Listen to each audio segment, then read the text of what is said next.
Welcome to Successfully Ambiguous, the podcast that asks, when opportunity knocks, will you be ready to answer? Our guest today is Katherine Chong, product manager, instructor, startup coach, entrepreneur in residence, and cultural consultant for an Oscar-nominated movie. You'll learn how she learned how to embrace conversations, ask for what she needed, and explore Funemployment. So let's open the door and meet Katherine. Welcome, Katherine. It's a pleasure to have you on the podcast. It's a pleasure to be here. One of the things I've been dying to chat with you about is, although you've had this amazingly successful career, you've done some really interesting projects along the way.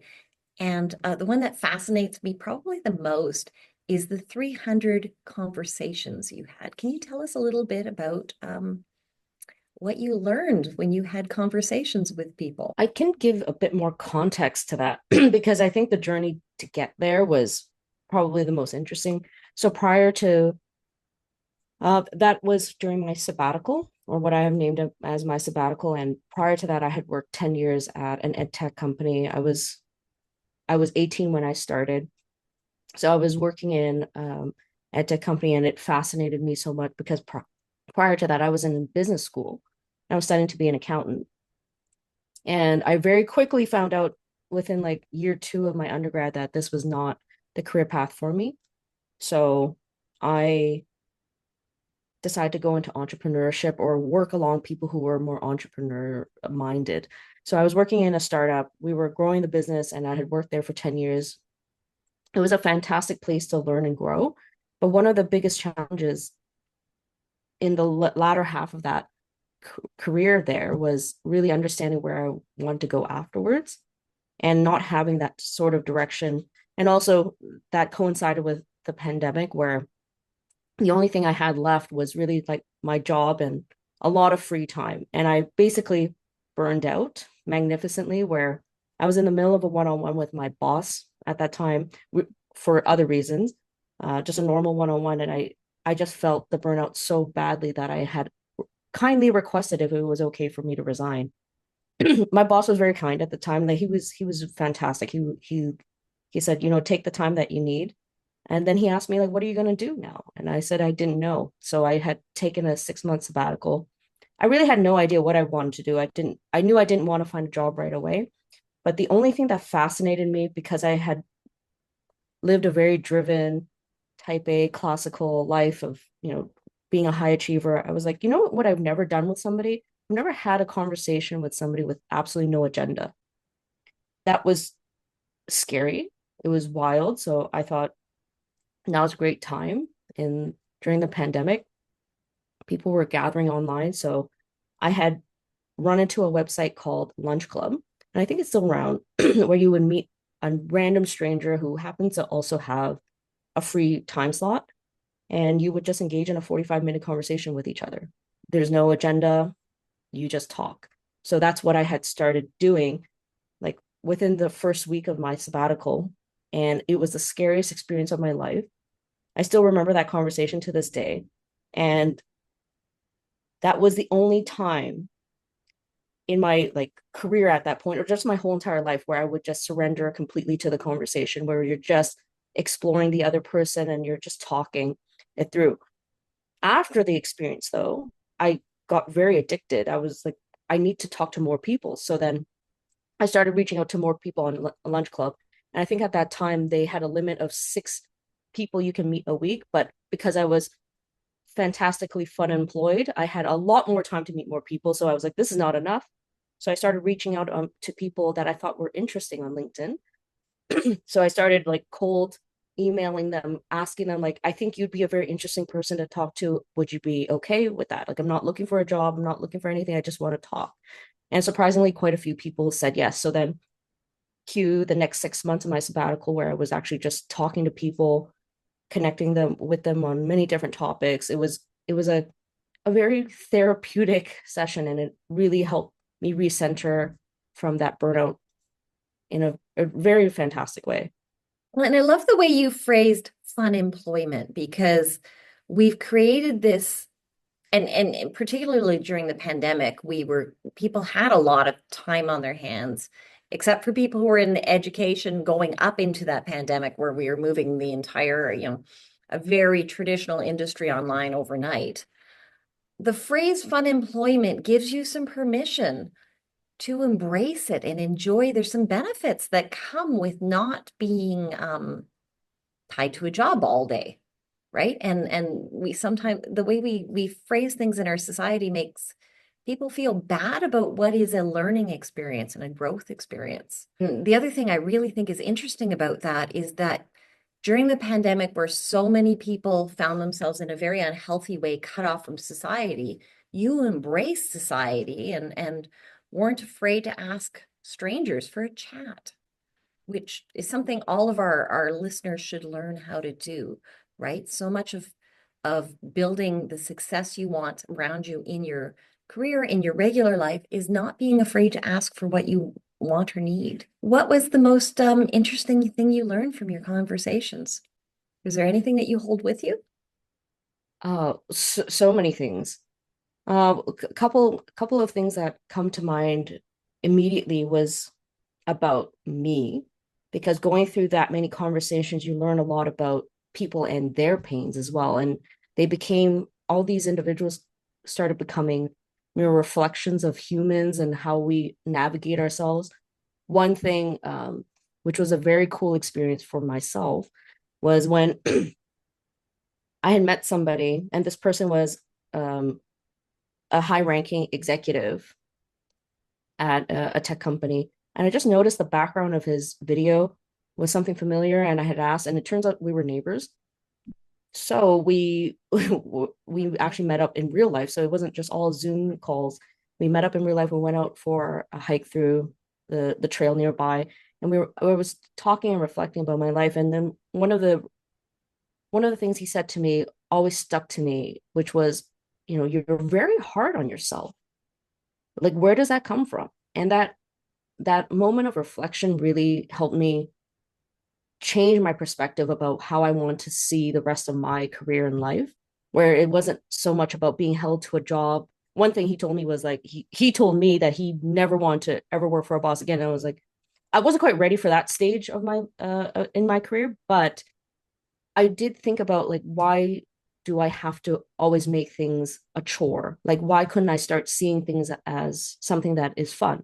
So then this is when I started changing my perspective quite a bit. And now I see my curiosity and how to nurture it, but also using it as a way, as a compass for the rest of my career. So instead of saying, what should I be doing? Like, as a responsible adult, what should my career be looking like? I'm more like, well, what seems fun right now? What is something that I'd like to explore and try out? So it's changed my trajectory completely, because now I don't come in with very, it sounds horrible, but I don't come in with very clear goals, because I find sometimes I have a tendency of sticking to what I feel like I should be doing because somebody else told me so, versus just exploring different things and seeing how I react to it and letting that guide my path.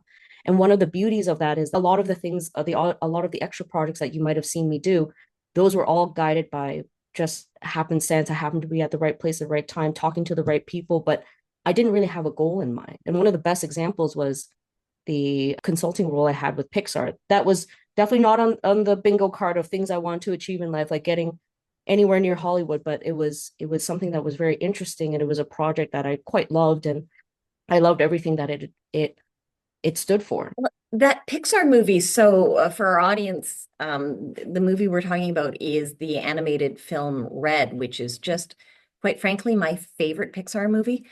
And what I love about it is so authentically Toronto, right? It feels very, and it seems both at times very universal and yet very personal.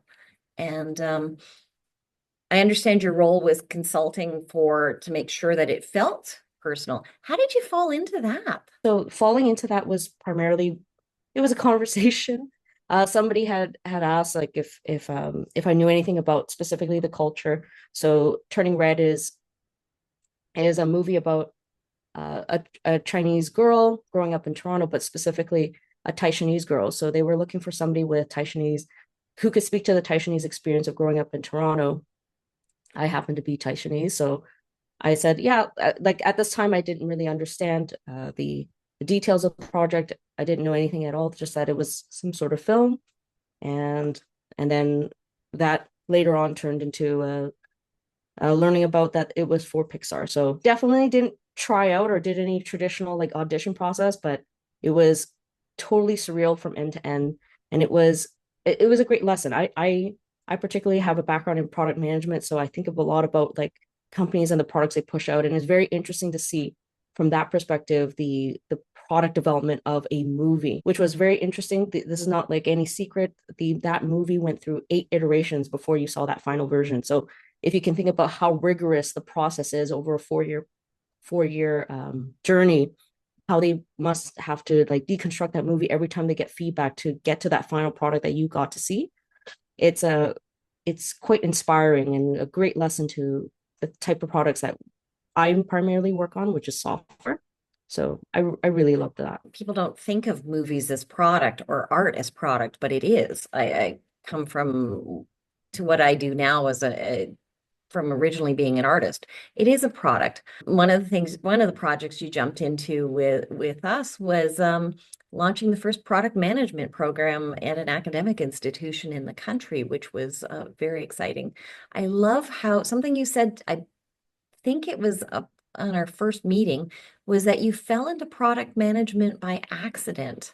That when you first started doing product management, you didn't know what it was.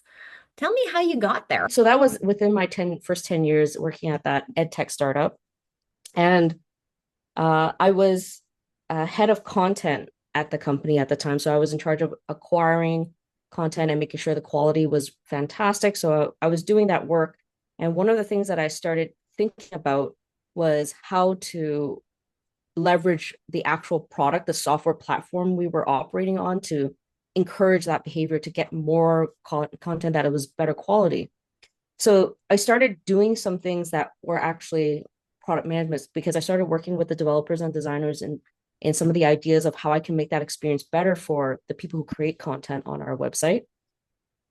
And I was digging through articles. I was trying to look for any sort of guidance in terms of how to like do a very specific thing that I want to do. And I ran into articles that were written by a Twitter product manager. And I was like, oh, what's a product manager? I don't know what that is. So I looked that up and I'm like, oh, interesting. This is a lot of the things that I'm covering as well. And how I also knew was looking at some of the metrics that product managers often look at to see whether they were successful in their endeavors. So I was like, oh, okay. So we do have quite a bit of overlap. And then I started digging deeper into some of the other content that other people were writing about, like what their mind space looks like. And I finally found that guidance I was looking for, which is where do I belong in this world? Like if I were to leave that company that I was working at, where are my skills best aligned to? So I had at that time, I was like, I knew what I wanted to do. I knew what I wanted to pursue for the next few years. So I told my boss, I'm like, I think I really want to become a product manager. So, I'm really ready to make this jump. Either I was thinking maybe I could do it here, or if it doesn't work out, that's totally fine. I'm ready to quit and look for a product manager job elsewhere. And thankfully, he supported that growth. So it was a fantastic learning experience because I already had a lot of context going in, which is a big tip for any of my students that are listening to this podcast. It's much easier to definitely do that transition internally than to try it externally.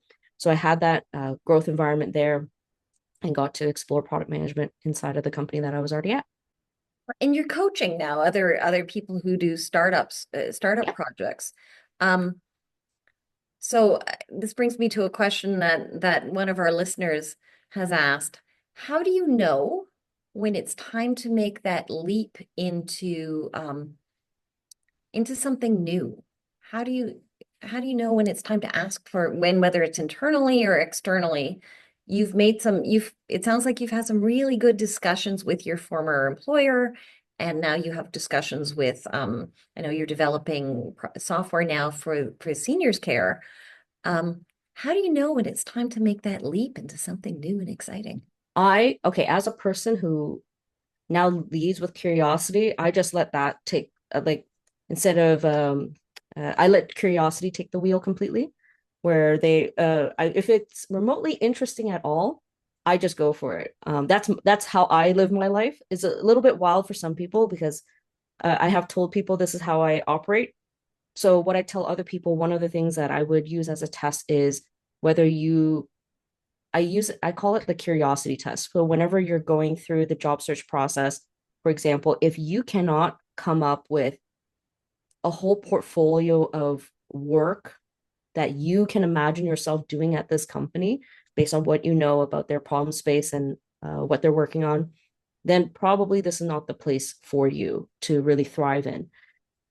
And that's a flag I use. I teach regularly every time I do the product management cohorts, is I teach this part of the process. Oh, now, of course, this is very uh, work intensive. It's not an easy test to do every single like application that you go through, but I use that as a sign to tell me this is the opportunity I need to really spend 80% of my effort on versus the ones that I know at the end of the day, it is quite a numbers game. But there are some applications I think are absolutely worth that time investment. And this is what I encourage other people to do is try out that curiosity test because this fuels the rest of everything that I do, especially in entrepreneurship, where when you're working with startups, it is incredibly grueling. There's a lot of highs, but there's whenever you see highs, there's way more lows that you're running into, and you need to be ready for that. And the thing that like not just myself, but a lot of founders that are in the industry hold on to is that curiosity and that passion for that industry, and that's really where it comes from. And one of the things we're learning through this podcast is that passion seems to lead to more success than doing what is safe and traditional, right? Following something you love. I so appreciate your time today, Katherine, and I think our learners have a lot of great things our listeners, that they can take from this, the curiosity, the being comfortable with making the questions, and the ability to trust your gut. I really appreciate you coming in and having this conversation today. Thank you. Thank you for joining me for this episode of Successfully Ambiguous. Be sure to leave your comments below or find me on LinkedIn to ask your career questions. Like or subscribe so you never miss an episode. And join us for the next episode so that when opportunity knocks, you'll be ready to answer.